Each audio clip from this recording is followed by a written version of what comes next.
Assembly. Mr. Secretary, thank you very much for being here. Great to be with you. Thanks. We just saw the amazing footage of these Americans returning to U.S. soil, freed from Iran after being detained there.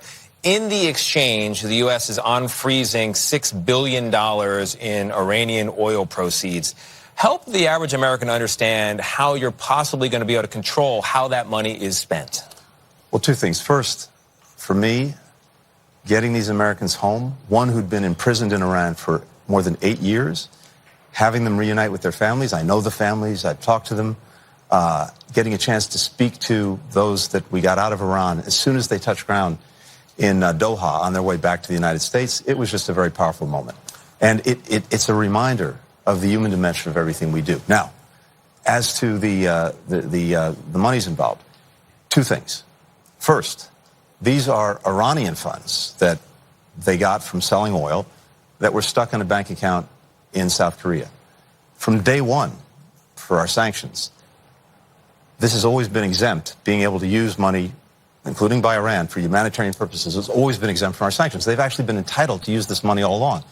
But for practical, technical reasons, they weren't able to. So the monies were moved from one bank account in South Korea to another, not a single U.S. taxpayer dollar, and we made an arrangement with the bank in question, this is a bank in Qatar, to make sure that we would have clear visibility over the way the money is spent. And if it's not being spent for humanitarian reasons, it's not being spent for food, medicine, other things, it'll get shut down. But, Mr. Secretary, I mean, you know how money works. If I give you $5 that you can spend on humanitarian aid, that frees up another $5 to spend on, I don't know, drones, missiles, weapons that you might send to your friend Russia to fight in Ukraine.